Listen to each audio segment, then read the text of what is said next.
আচ্ছা, এর আগের দিন ভৌত রাশির পরিমাপ সম্বন্ধে কিছু পড়েছিলাম। ঠিক আছে, পড়েছিলাম এসআইআর সিজিএস ইউনিট অব্দি, মানে পদ্ধতি অব্দি। এসআইআর সিজিএস পদ্ধতি কি জিনিস, একক মাপার জন্য। আমি বলছিলাম দুটাই হচ্ছে ম্যাট্রিক পদ্ধতি, তাই তো? আচ্ছা, ম্যাট্রিক পদ্ধতি আসলে কি? ম্যাট্রিক পদ্ধতি সম্বন্ধে জানো? ম্যাট্রিক পদ্ধতি ক্লাস 6 এ প্রথম পড়েছে। ম্যাট্রিক পদ্ধতি কিলো, হেক্টা, ডেকা, মূল একক, ডেসি, সেন্টি, মিলি। অর্থাৎ মূল একক, মূল এককের বাম পাশে যেগুলো আছে সেগুলো হচ্ছে মূল এককের থেকে বড় একক, আর মূল এককের থেকে ডান পাশে যেগুলো আছে সেগুলা মূল এককের থেকে ছোট একক। এছাড়াও আরো একক আছে, কিলো, একটা, ডেকার, এদিকে আরো একক আছে, ওদিকেও আরো একক আছে, সেগুলো জানবো। আর মূল এককের সঙ্গে কি সম্পর্ক, এইসব এককের মূল এককের সঙ্গে কি সম্পর্ক সেগুলো জানবো। আর এটা তো জানো, এটা প্রতিটা ঘরের সঙ্গে প্রতিটা 10 গুণ। এইটা মূল এককের সঙ্গে 10 গুণ, এইটা একটা ডেকার 10 গুণ। ঠিক আছে, তার জন্য এর নাম ম্যাট্রিক পদ্ধতি। ঠিক আছে। আচ্ছা, এদের মধ্যে সম্পর্ক, ডেকা, ডেকা হচ্ছে মূল এককের কত গুণ? 10 গুণ। আর ডেকাকে স্মল ডি এ হিসাবে লেখা হয়। হেক্টা, হেক্টা হচ্ছে 10 স্কয়ার, 10 স্কয়ার, এত গুণ। হেক্টাকে লেখা হয় স্মল এইচ। কিলো, কিলো হচ্ছে 10 কিউব, কিলোকে স্মল কে হিসাবে লেখা হয়। এরপরে যেটা আছে সেটা হচ্ছে মেগা, মেগা হচ্ছে 10⁶। ঠিক আছে, এখানে পরপর হচ্ছিল 10, তারপর 10 স্কয়ার, তারপর 10 কিউব। এরপরে 3 ঘর ছিল মেগা, মেগাকে ক্যাপিটাল এম হিসাবে লেখা হয়। এগুলো সব স্মল, কিন্তু এটা ক্যাপিটাল। এরপরে যতগুলো আছে সবগুলোই ক্যাপিটাল হবে। এরপরে দেখো গিগা, গিগা হচ্ছে 10⁹9, এটাকে ক্যাপিটাল জি হিসাবে লেখা হয়। এরপরে দেখো 10⁻12, টেরা, টেরাকে ক্যাপিটাল টি হিসাবে লেখা হয়। এরপর আর যে যে দুটো আছে সেটা হচ্ছে 10⁻15, যেটাকে বলা হয় পেটা, পেটা সমান 10⁻15, এটাকে ক্যাপিটাল পি হিসাবে লেখা হয়। এরপরে যেটা এক্সা, এটা 10⁻18, 10⁻18, এটাকে ক্যাপিটাল ই হিসাবে লেখা হয়। তো উদাহরণ দিলে বুঝতে পারবে। ধরো আমি বলছি গিগামিটার, তাহলে 1 গিগামিটার, জি ক্যাপিটাল এম স্মল। 1 গিগামিটার সমান কত মিটার? অর্থাৎ মূল একক হচ্ছে মিটার, তাহলে মিটারে গেলে কত হয়? 10⁹9 গুণ। তাহলে 1 গিগামিটার সমান 10⁹9 মিটার। বুঝা গেল? যদি বলি টেরামিটার, 1 টেরামিটার সমান কত মিটার হবে? 10⁻12 মিটার। পেটামিটার 10⁻15, এক্সামিটার 10⁻18। এগুলো সব বড় বড় একক। ঠিক আছে, মূল এককের থেকে বড় বড় একক। এরপরে যেটা আছে ছোট ছোট একক, সেটা দেখো মূল এককের থেকে ছোট।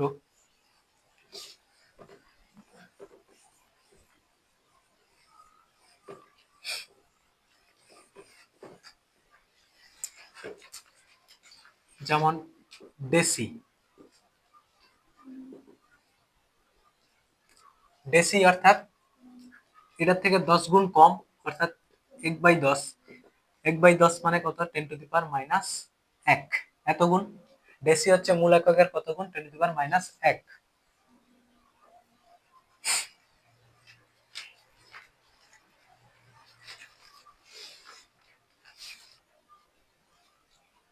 এরপরে সেন্টি। আচ্ছা, ডেসিকে স্মল ডি হিসাবে লেখা হয়। এর চিহ্নগুলা যত, মানে মূল এককের থেকে যত ছোট ছোট একক আছে সবের চিহ্ন কিসে লেখা হয়? স্মল একক, মানে স্মল লেটারে লেখা হয়।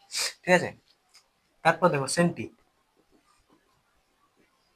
সেন্টি হচ্ছে 1/10 স্কোয়ার, 10 স্কয়ার মানে কত 10⁻², উপরে উঠলে -2। সেন্টিকে সি লিখায়, স্মল সি। তারপর মিলি, মিলি হচ্ছে 10⁻³ মিলিকে এম লিখায়, স্মল। এরপরে যেটা সেটা হচ্ছে মাইক্রো, মাইক্রো হচ্ছে 10⁻⁶, সেটাকে মিউ আকারে লেখায়। এরপরে ন্যানো 10⁻⁹, সেটাকে স্মল এন হিসাবে লেখায়, ন্যানো। এরপর যেটা আছে 10⁻12, -12, সেটাকে বলা হয় পিকো।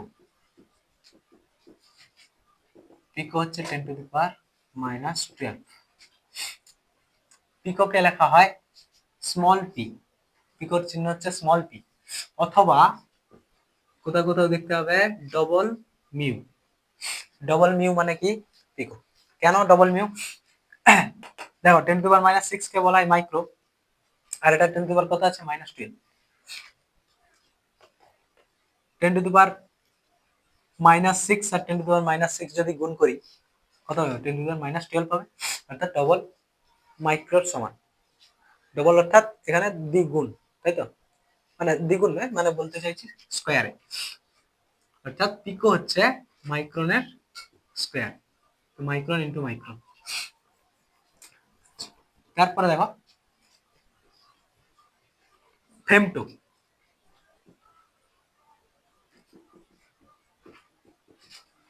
ফেমটো হচ্ছে 10⁻⁻15, ফেমটোকে এফ হিসাবে লেখা হয়। আরেকটা হচ্ছে অটো, অ্যাটো, অ্যাটো, অ্যাটো হচ্ছে 10⁻⁻18, এটা অত্যন্ত ক্ষুদ্র 10⁻⁻18, ঠিক আছে? এটাকে স্মল এ হিসাবে লেখা হয়। তো এইটুকু জানলেই হবে, এছাড়াও আরো ছোট ছোট একক আছে, ঠিক আছে?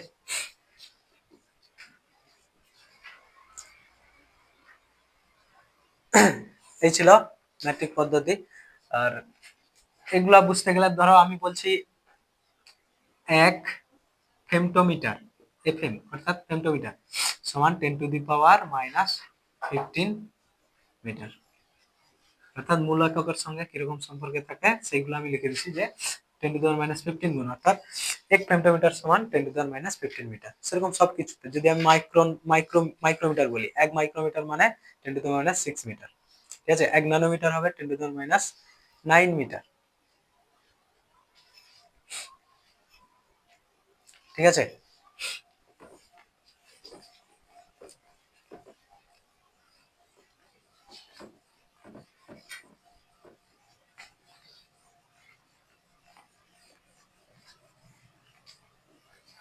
এরপরে দেখো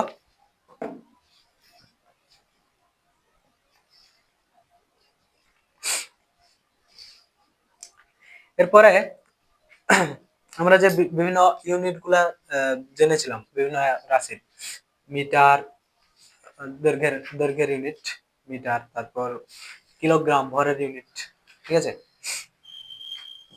তো এইগুলা আসলে কি, 1 মিটার কাকে বলে বা কি আসলে, সেগুলা সম্বন্ধে জানবো। 1 মিটারের সংজ্ঞা জানবো, ঠিক আছে? তারপর 1 কিলোগ্রাম, 1 লিটার, আয়তনের একক, সবকিছু জানবো। দেখো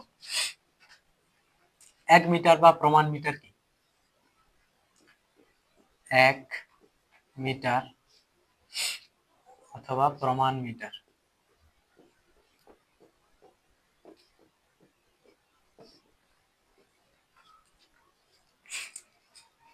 ঠিক আছে?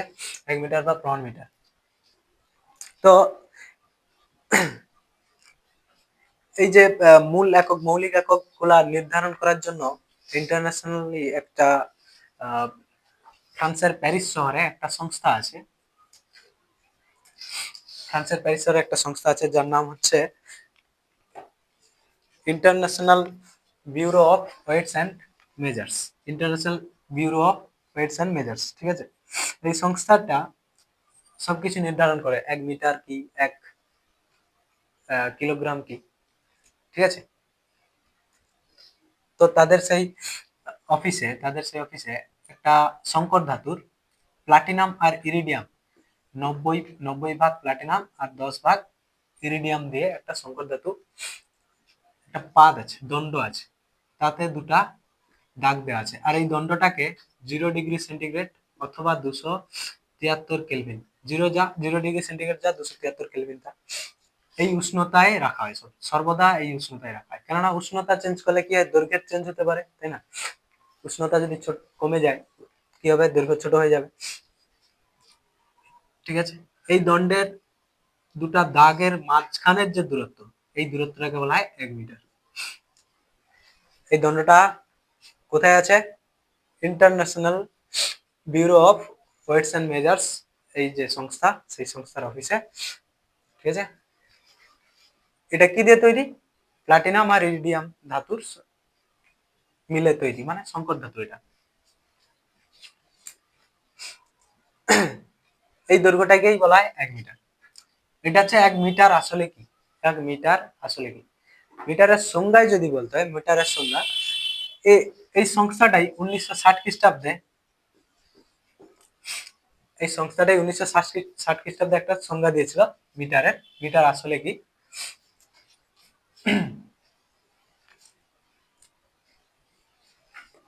86 ভর সংখ্যা বিশিষ্ট, 86 ভর সংখ্যা বিশিষ্ট একটা নিষ্ক্রিয় মৌল ক্রেপ্টন, ঠিক আছে, নিষ্ক্রিয় মৌল ক্রেপ্টন। এছাড়াও আরো নিষ্ক্রিয় মৌল আছে, হিলিয়াম, নিয়ন, আর্গন, ক্রিপ্টন, জেনন, তো ঠিক আছে। ওই ক্রিপ্টনের একটা আইসোটোপ যার ভর সংখ্যা হচ্ছে 86।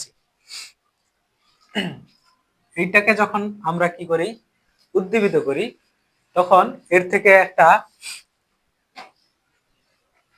কমলা লাল রঙের বা লাল কমলা রঙের একটা কি কি বের হয়, আলো বের হয়। একে যখন উদ্দীপিত করি, অর্থাৎ একে যদি আমি বাইরে থেকে শক্তি দিই, ঠিক আছে, সে যে কোনো প্রকারের শক্তি, সাধারণত কি বলা যায়, তাপ শক্তি, তাপ দিই, তাহলে এ উদ্দীপিত হবে। উদ্দীপিত অবস্থায় এ কি করে, একটা কমলা লাল বর্ণের একটা কি করে, কমলা লাল একটা আলো নির্গত করে। সেই আলোর তরঙ্গ দৈর্ঘ্য দেখো, প্রতিটা বর্ণের যে আলো হয়, আমরা মোটামুটি 7টা মৌলিক বর্ণ হিসেবে চিনি, বেনিয়াস ওগুলা। তো প্রতিটা যে বর্ণ, বেগুনি হোক, লাল হোক, সবুজ হোক, সবারই তরঙ্গ দৈর্ঘ্য আলাদা আলাদা, ঠিক আছে, সবারই তরঙ্গ দৈর্ঘ্য আলাদা আলাদা। এবারে এই যে বিশেষ যে রঙের আলোটা, এর যে নির্দিষ্ট তরঙ্গ দৈর্ঘ্য, সেই তরঙ্গ দৈর্ঘ্যের সঙ্গে 17 লক্ষ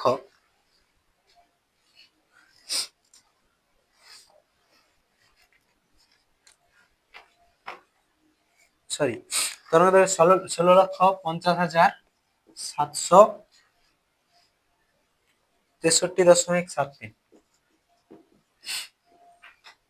এত পরিমাণ গুণ করলে, সেই তরঙ্গ দৈর্ঘ্যের সঙ্গে এত পরিমাণ গুণ করলে, সেই তরঙ্গ দৈর্ঘ্য খুব ক্ষুদ্র, আলোর তরঙ্গ দৈর্ঘ্য খুব ক্ষুদ্র, এই সংখ্যাটা যদি গুণ করি, তখন যে দৈর্ঘ্যটা পাবো, তরঙ্গ দৈর্ঘ্য নিজে একটা দৈর্ঘ্য, ঠিক আছে, কিন্তু ক্ষুদ্র দৈর্ঘ্য, তার সঙ্গে এই যে সংখ্যাটা, এই সংখ্যাটা যখন গুণ করব, দিয়ে যে পরিমাণ দৈর্ঘ্যটা পাবো, সেই দৈর্ঘ্যটাকেই বলবো 1 মিটার, ঠিক আছে। তাহলে আমাকে কি পরমাণু নিতে হবে? ক্রিপ্টনের পরমাণু, 86 ভর সংখ্যা বিশিষ্ট ক্রিপ্টনের একটা আইসোটোপ, তাকে উদ্দীপিত করলে সেখান থেকে একটা লাল কমলা রঙের আলো নির্গত হয়। সেই আলোর একটা নির্দিষ্ট তরঙ্গ দৈর্ঘ্য রয়েছে, সেই তরঙ্গ দৈর্ঘ্যের সঙ্গে যদি আমি এই সংখ্যাটা গুণ করি, অর্থাৎ তরঙ্গ দৈর্ঘ্যের এত গুণকে বলা হয় 1 মিটার, এত গুণকে বলা হয় 1 মিটার, ঠিক আছে। এরপরেই আরো একটা পুনরায় আরেকটা সংজ্ঞা দেয়, সেটা হচ্ছে 1983 খ্রিস্টাব্দে, 1983 খ্রিস্টাব্দে আরেকটা সংজ্ঞা দেয় এই ক্রিপ্টনের সংজ্ঞা দেওয়ার পরে। সেই সংজ্ঞাটা বুঝতে গেলে আমাদেরকে জানতে হবে আলোর স্পিড, আলোর স্পিড শূন্যস্থানে কত?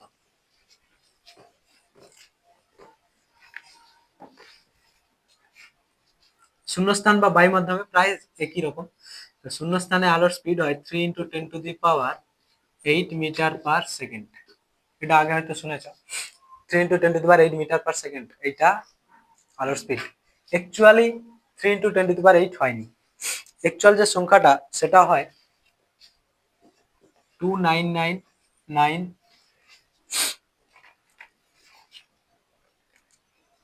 29979 সরি 792458 এত মিটার পার সেকেন্ড। 299792458 এত মিটার পার সেকেন্ড। এটাও পুরোপুরি এক্সাক্ট না, এটাও একটা অ্যাপ্রক্সিমেট ভ্যালু, ঠিক আছে? তো এটার থেকে এটা বেটার, ঠিক আছে? অর্থাৎ আলোর স্পিড কত, 1 সেকেন্ডে কতটা যায়, এত মিটার, ঠিক আছে? আলোর স্পিড এত মিটার পার সেকেন্ড, এর অর্থ হচ্ছে আলো 1 সেকেন্ডে কতটা যায়, এত মিটার যায়। তাহলে আমি এটাকে লিখতে পারি যে 299792458 মিটার যায় 1 সেকেন্ডে, তাই তো? তাহলে 1 মিটার যেতে গেলে কত সেকেন্ড লাগবে? 1/299792458 সেকেন্ড, ঠিক আছে? 1 সেকেন্ড, 1 সেকেন্ডে এত মিটার যায়, তাহলে 1 মিটার যেতে কত সেকেন্ড লাগবে? এই সেকেন্ড। এই সেকেন্ড এটা একটা অনেক ছোট একটা সেকেন্ড, অনেক সেকেন্ড মানে অনেক ক্ষুদ্র সময়। এইটুকু সময়ের ব্যবধানে আলো যতটা দূরত্ব অতিক্রম করে তাকে বলা হয় 1 মিটার। বুঝা গেল? এটা হচ্ছে নতুন সংজ্ঞা যে শূন্যস্থানে অথবা বায়ু মাধ্যমে আলো 1/299792458 সেকেন্ডে যতটা দূরত্ব অতিক্রম করে সেই দূরত্বকে বলা হয় 1 মিটার।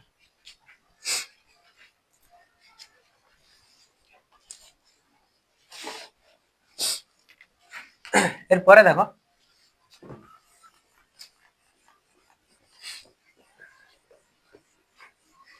1 মিটার তো এসআই পদ্ধতির মূল একক দৈর্ঘ্যের। সেন্টিমিটার কি সিজিএস পদ্ধতির মূল একক, তাই তো? 1 মিটারের সংজ্ঞা জানলেই সিজিএস এ যে সেন্টিমিটার সেটারও সংজ্ঞা পেয়ে যাবে, কারণ দুটো ম্যাট্রিক পদ্ধতিতে পড়ে। আর সেন্টিমিটার মানে আমরা আগে জেনেছি 1 সেন্টিমিটার সমান কত, 10⁻² মিটার, তাই তো? বা আমি লিখতে পারি 1/100। তাহলে সেন্টিমিটারের সংজ্ঞা আমি বলতে পারি যে সেন্টিমিটার কোথা থেকে পাওয়া যায়, যে একটা মিটার, 1 মিটারের যে দৈর্ঘ্যটা সেই দৈর্ঘ্যটা যদি আমি 100 ভাগ করি তার 1 ভাগ হবে 1 সেন্টিমিটার। 1 মিটার দৈর্ঘ্যকে যদি আমি 100 ভাগ করি তার 1 ভাগ হবে 1 সেন্টিমিটার, ঠিক আছে? এটা হচ্ছে সেন্টিমিটারের সংজ্ঞা। এরপরে দেখো সময়, প্রমাণ সময় আসলে কি সেকেন্ড, তাই তো? প্রমাণ সময় বা প্রমাণ সময় 1 সেকেন্ড। তাহলে সেকেন্ড আসলে কি, সেকেন্ড তোমরা ভূগোলে পড়েছো একটা জিনিস, সৌরদিন, তাই তো? সৌরদিন বা গড় সৌরদিন, সৌরদিন বা গড় সৌরদিন আসলে কি? পৃথিবী তার নিজের অক্ষের চারিদিকে, আহ্নিক গতি, পৃথিবী তার নিজের অক্ষের চারিদিকে ঘুরতে একবার পূর্ণ আবর্তনে যত সময় নেয় সেটি হচ্ছে তার মানে গড় সৌরদিন। এটা পৃথিবীর, এটা কত সময় হয়? 24 ঘন্টা, তাই তো? তাহলে 1 সৌরদিন সমান 24 ঘন্টা। 1 সৌরদিন সমান 24 ঘন্টা। আচ্ছা, 24 ঘন্টাকে আমি সেকেন্ডে আনতে পারি, 24 ঘন্টা সেকেন্ডে আনলে কি হবে? 24 × 60 কিসে এলো? মিনিটে এলো, ঘন্টা থেকে। তারপর আবার যদি 60 দিয়ে গুণ করি কিসে চলে আসবে? সেকেন্ড। এই গুণফলটা কত হয়? 86,400 সেকেন্ড। অর্থাৎ 1 সৌরদিন সমান কত সেকেন্ড? 86,400 সেকেন্ড। আমি এটাকে যদি এভাবে লিখি যে ৮৬,৪০০ সেকেন্ড সমান ১ সৌরদিন,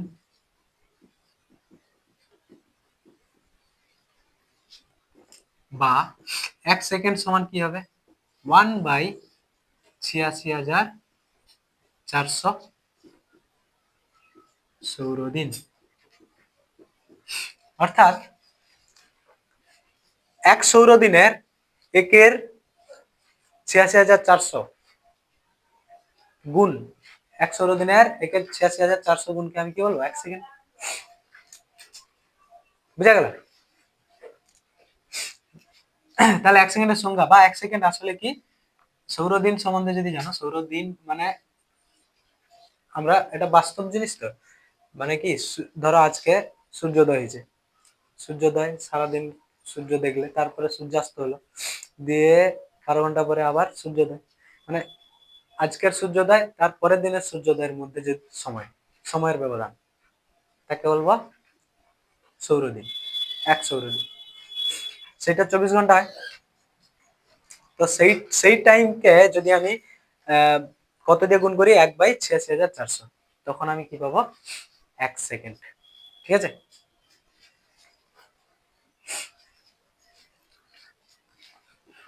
তো এটা হলো ১ সেকেন্ডের ধারণা। ১ সেকেন্ড আসলে কি, ১ সেকেন্ডের আধুনিক সংজ্ঞা, অর্থাৎ সেই যে সংস্থাটা আছে ইন্টারন্যাশনাল একটা সংস্থা, international bureau of weights and measures, সেই সংস্থা দ্বারা যে সংজ্ঞা দিয়েছে, সেই সংজ্ঞায় একটা আবার একটা তেজস্ক্রিয় মৌল সিজিয়ামের উল্লেখ আছে, সিজিয়াম ১৩৩। ঠিক আছে? সিজিয়াম ১৩৩, এটা একটা তেজস্ক্রিয় মৌল যার ভর সংখ্যা আছে ১৩৩। এটা কি করে, এর গ্রাউন্ড স্টেটে তেজস্ক্রিয় মানে কি এক্সাইটেড হওয়ার কোনো প্রয়োজন নেই, নিজে থেকেই বিঘটিত হয়, মানে ভেঙে যায়। ঠিক আছে? তো গ্রাউন্ড স্টেটে দুটা ভিন্ন মানে গ্রাউন্ড স্টেটের মধ্যে বিভিন্ন শক্তি স্তর থাকে। ঠিক আছে? এগুলা বুঝতে গেলে অনেকটাই জটিল, তবু হালকা হালকা বলছি। একটা শক্তি স্তর থেকে অন্য একটা শক্তি স্তরে যখন স্থানান্তরিত হয় একটা মৌল, তখন সেটা কম্পিত হতে থাকে। তখন কি করে কম্পিত থাকে, আর এই কম্পনটা খুব স্পিডি, প্রচুর স্পিডি। ঠিক আছে? এই কম্পনটা প্রচুর স্পিডি। এই কম্পনটা মানে পূর্ণ কম্পন কতবার, আচ্ছা একবার পূর্ণ কম্পন হতে, একটা কম্পনশীল বস্তুর একবার পূর্ণ কম্পন হতে যে সময় লাগে তাকে বলা হয় তার পর্যায়কাল। ঠিক আছে?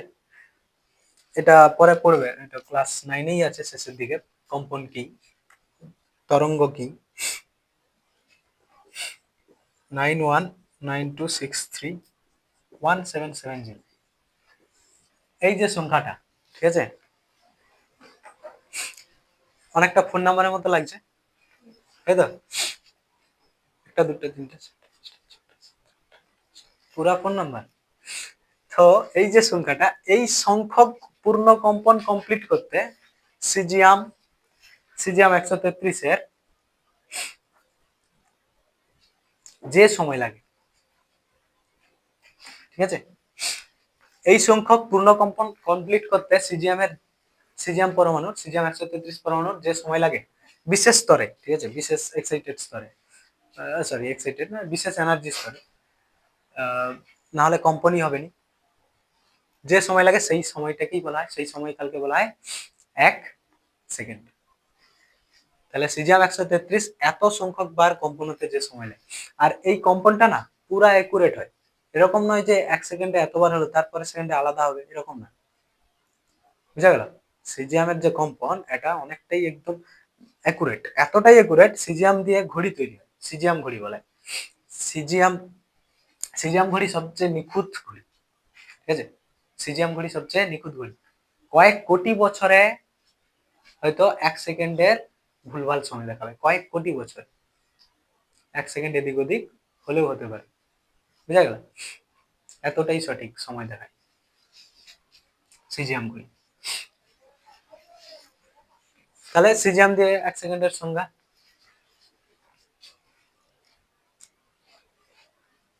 আচ্ছা, আর যেগুলো আছে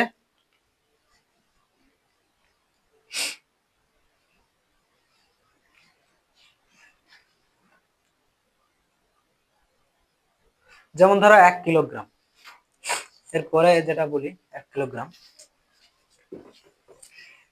এটা একটা নির্দিষ্ট পরিমাণ ভর, ঠিক আছে? 1 কিলোগ্রাম অ্যাকচুয়ালি যেটা বলতে গেলে সেই সংস্থা দ্বারাই এটা কি পুরা নির্ধারণ করা হয়, যে একটা নির্দিষ্ট পরিমাণ কোন একটা বস্তুর মধ্যে কিছু পরিমাণ পদার্থ আছে, তাকেই তো তার ভর বলবো। আর সেই ভর কোন এককে মাপায়? কিলোগ্রাম, এসআই পদ্ধতিতে অথবা সিজিএস পদ্ধতিতে গ্রাম। বাটখারা দেখছো? বাটখারা, সেই বাটখারা মানে 1 কিলো বাটখারা, তার মধ্যে কতটা পদার্থ থাকবে তারাই ডিসাইড করে দিবে। সেখানে একটা বাটখারা আছে, তাদের তাদের একটা নির্দিষ্ট ভরের একটা বস্তু আছে, ঠিক আছে? সেইটা অনুযায়ী বাকি যে বাটখারা সবকিছু তৈরি হয়। আগে তো এরকম ছিল না, মানুষ পরপর শিখছে, তাই তো? মানুষ পরপর শিখছে, তো সেখানেও দেখো এই প্যারিস শহরে, ফ্রান্সের প্যারিস শহরে আন্তর্জাতিক bureau of weights and measures অফিসে রাখা প্লাটিনাম ইরিডিয়ামের সংকর ধাতু তৈরি একটা নিরেট চোঙের ভরকে 1 কিলোগ্রাম বলে। সেখানে একটা চোঙ রাখা আছে, নিরেট চোঙ। চোঙ দেখেছো কিরকম দেখতে? রডের মতো চোঙ, বা এই পেনটার মতো চোঙ, ঠিক আছে? এই পেনটা, এটাকে বলা হয় চোঙ, চোঙ আকৃতি। এরকম আকৃতি মানে পুরোপুরি এরকম নয়, জাস্ট এর মতো সমজাতীয় আকৃতির প্লাটিনাম ইরিডিয়ামের সংকর ধাতু দিয়ে তৈরি একটা নিরেট চোঙ, সেই সেম 90:10, 90:10 প্লাটিনাম ইরিডিয়াম সংকর ধাতুর একটা নিরেট চোঙাকৃতির কি আছে বস্তু আছে, সেখানে রাখা আছে। এইটার যে ভর, সেই ভরটাকেই বলা হয় 1 কেজি। এই ভরকে প্রমাণ ধরে বাকি বাটখারা পৃথিবীতে যত জায়গায়, মানে সবাই সবাই তো বাটখারায় মাপি করে, তাই তো? সব জায়গায় এরই সাথে কি হয়, ইকুইভ্যালেন্ট করে, মানে সমান করা হয়, দিয়ে মাপা হয়। মজার ব্যাপার কি,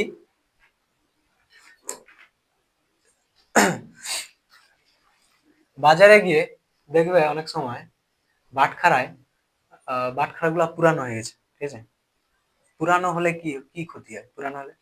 আর বাটখারা গুলা কিসের তৈরি হয়? লোহার তৈরি হয়। লোহায় সাধারণত খোলা বাতাসে রাখলে জং ধরে।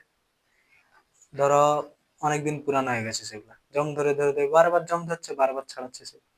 কারণ যে দোকানদার, তাকেও তো মানে মোটামুটি কি বলা যায়, পরিষ্কার রাখতে হবে তো নাকি? বাটখারা গুলা যতবার পরিষ্কার করবে ততবার পদার্থের পরিমাণ কিছুটা পরিমাণ কমে যাচ্ছে, তাতে কমে কমে কমে কমে 1 কিলোর বাটখারায় হয়তো ধরো 0.5 গ্রাম এত কমে গেছে, কি আরো কমে গেছে।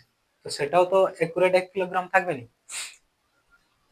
তুমি যখন সেটা দিয়ে মাপবে কোনো বস্তু, তাহলে 1 কিলোর জায়গায় তোমাকে কিছুটা কম দিবে তো নাকি? মানে কি, বাজারে যখন যাবে তখন কি হবে, বাটখারা দেখে জিনিস কিনতে হয়। আর বাটখারার সঠিক মেজারমেন্টের জন্য সরকারি একটা নিয়ম আছে, ঠিক আছে? যে এটা 1 কিলো কিনা, বা ঠকাচ্ছে কিনা সবকিছু। তো এগুলা গল্প ছাড়ো, তারপরে দেখো, আচ্ছা আধুনিক সংজ্ঞা আসলে কি? আধুনিক সংজ্ঞা এটা হচ্ছে আহ, সেই আসলে 1 কিলোগ্রাম কি।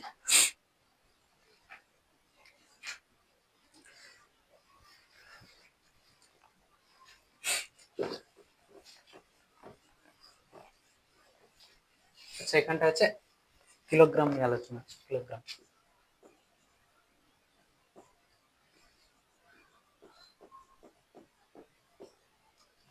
কিলোগ্রাম 12 সি কার্বন, কার্বনের একটা আইসোটোপ, এটা হচ্ছে সাধারণ কার্বন, ঠিক আছে? 12 সি কার্বন, এখান থেকে আমি 1 গ্রামেরও সংখ্যা পেতে পারি, 1 কিলোগ্রামেরও সংখ্যা পেতে পারি। এই 12 সি কার্বন পরমাণুর কত সংখ্যক পরমাণু লাগবে? 5.0188। ইন্টু 10^25। এই সংখ্যাটা খুব ছোট সংখ্যা না, অনেক বড় সংখ্যা, তাই তো? এতগুলা 12C কার্বন পরমাণু মিলে যে ভরটা তৈরি করে সেই ভরটাকেই বলবো 1 কেজি। ঠিক আছে, এই সংখ্যাটা বিশাল বড় সংখ্যা তো নাকি? এতগুলা 12C কার্বন পরমাণু মিলে যে ভরটা তৈরি করে সেই ভরটা হচ্ছে 1 কিলোগ্রাম। ঠিক আছে,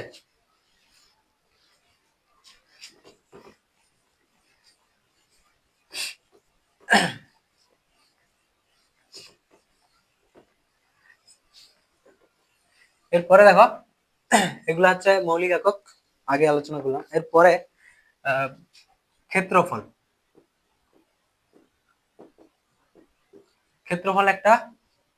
ক্ষেত্রফলের একক কি একক হবে? লব্ধ একক, তাই তো? ক্ষেত্রফল সমান কি? দৈর্ঘ্য গুণিত দৈর্ঘ্য, অর্থাৎ দৈর্ঘ্য স্কয়ার।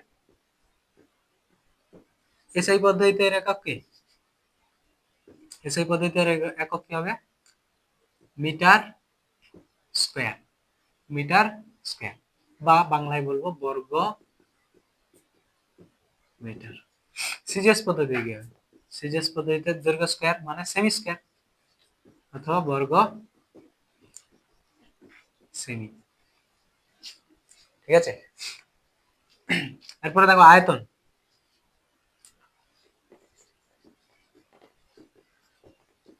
এতে বিশেষ কিছু সংজ্ঞা ফংজ্ঞা লাগবে না, কেননা মিটারের সংজ্ঞা জানলেই আমি ক্ষেত্রফল, আমি মিটার কোন জিনিসটা যদি জানি তাহলে বর্গ মিটারও জেনে যাবো, তাই না?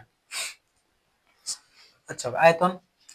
আয়তন হচ্ছে দৈর্ঘ্যের কিউব, 3টা দৈর্ঘ্যের গুণফল হয় আয়তন। তাহলে দৈর্ঘ্যের কিউব হচ্ছে আয়তন। দৈর্ঘ্যের কিউব, তাহলে এসআই পদ্ধতিতে কি একক হবে? এসআই পদ্ধতিতে হবে মিটার কিউব বা ঘন মিটার। আর সিজিএস পদ্ধতিতে হবে সেমি কিউব বা ঘন সেমি।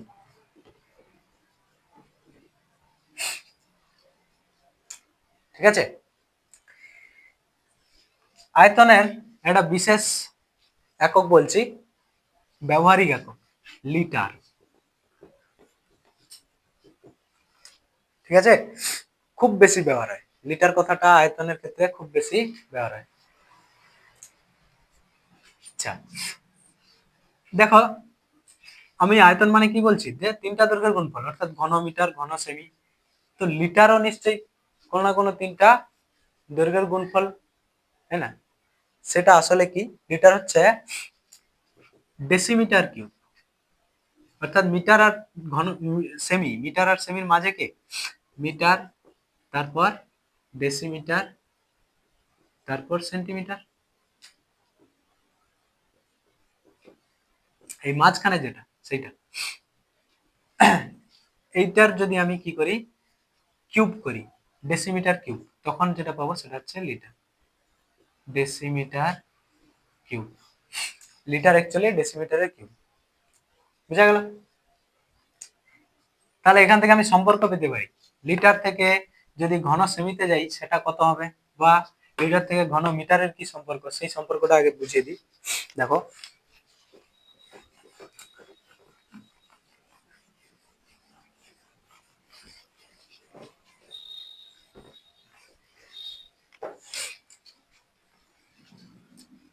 লিটার, লিটার মানে কি বলছি, 1 লিটার। ধরো 1 লিটার মানে 1 ঘন ডেসিমি। 1 ঘন ডেসিমি মানে কি? 3টা 1 ডেসিমির গুণফল, তাই তো? 1 ডেসিমি ইন্টু 1 ডেসিমি ইন্টু 1 ডেসিমি। এবারে ডেসিমি থেকে যে আমি সেমিতে যাই, কত হবে?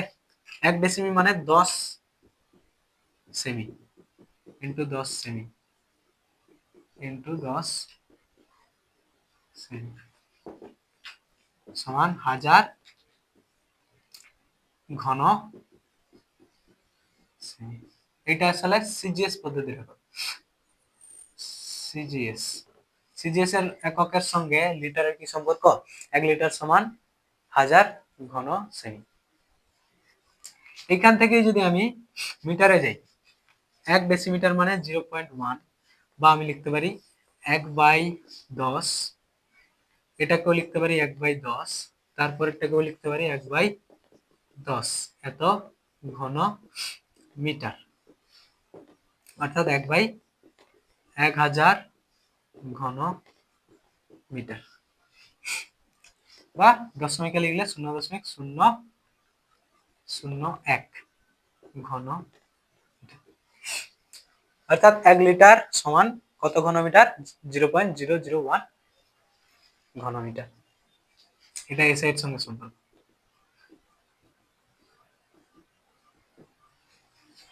ঠিক আছে, আর আজকে লাস্ট যেটা বলছি, লিটারের একটা সংজ্ঞা হয়। 1 লিটারের একটা সংজ্ঞা হয়, সেই সংজ্ঞাটাই দেখো।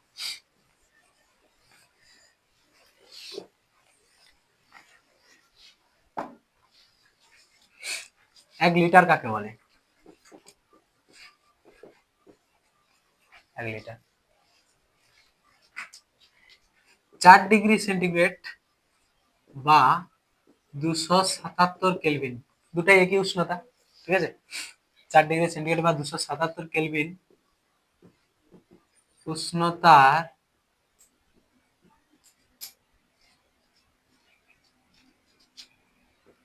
1 কিলোগ্রাম জলের আয়তন কে 1 লিটার বলে। সংজ্ঞায় দেখো, খটকা তো লাগবেই সংজ্ঞা বুঝতে গেলে। 4 ডিগ্রি সেন্টিগ্রেড কেন বলছে? 1 কিলোগ্রাম জলের আয়তন 1 লিটার কি করে, বুঝিয়ে দিচ্ছি। দেখো, প্রথমে তো 4 ডিগ্রি সেন্টিগ্রেড কেন নিয়ে সেটা বলছি। জল হচ্ছে একটা জলের একটা ব্যতিক্রান্ত প্রসারণ দেখা যায়। যে কোনো বস্তুর কি হয়, উষ্ণতা বাড়ালে, যে কোনো বস্তুর উষ্ণতা বাড়ালে তার কি বাড়ে? আয়তন বাড়ে। আয়তন বাড়ে, আয়তন বাড়ার সাথে সাথে কি হবে? ঘনত্ব কমতে থাকবে। ঠিক আছে, আয়তন বাড়ার অর্থই হচ্ছে ঘনত্ব কমা। কিন্তু জলের ক্ষেত্রে উল্টা হয়। জলের ক্ষেত্রে কিরকম উল্টা হয়? 0 ডিগ্রি সেন্টিগ্রেড থেকে যখন 4 ডিগ্রি সেন্টিগ্রেড অব্দি যায় জলের উষ্ণতা, মানে বাড়তে থাকে, এটাকে তো বাড়াই বলে, তাই তো? উষ্ণতা বাড়া, তখন কি ঘটে? আয়তন হ্রাস পায়, অর্থাৎ ঘনত্ব বৃদ্ধি পায়।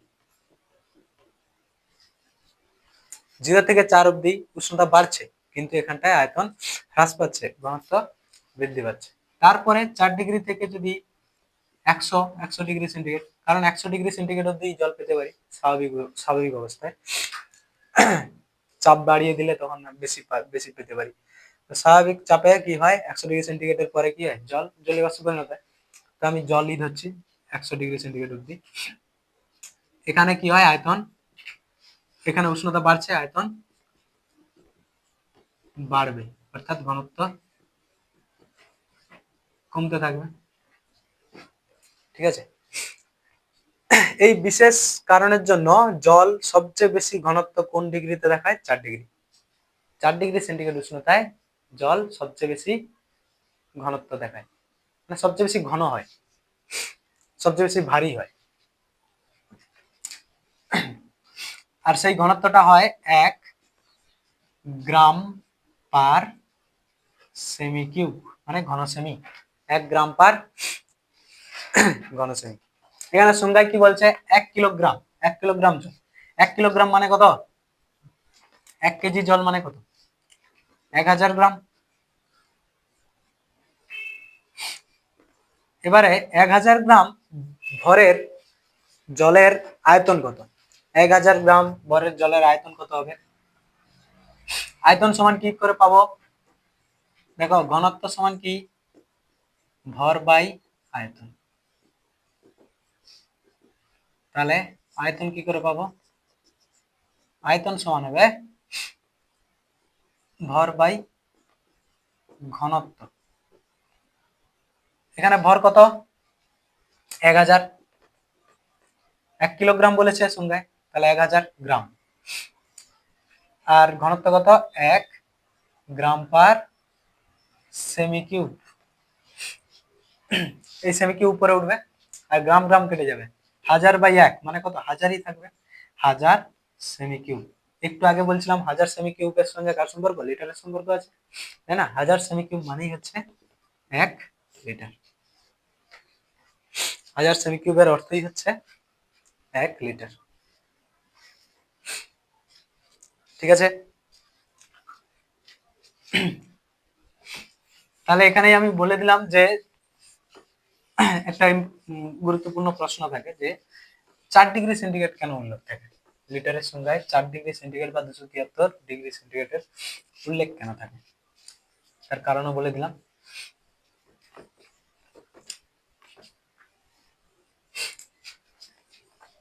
আচ্ছা, এর আগের দিন ক্লাসে আমি দীপন পাওয়ালের একক ক্যান্ডেলা লিখেছিলাম, ক্যান্ডেলা তার চিহ্ন দিয়েছিলাম CA, ওটা ভুল ছিল, ওটা হবে CD। ঠিক আছে, এরপরের দিন পরেরটা হবে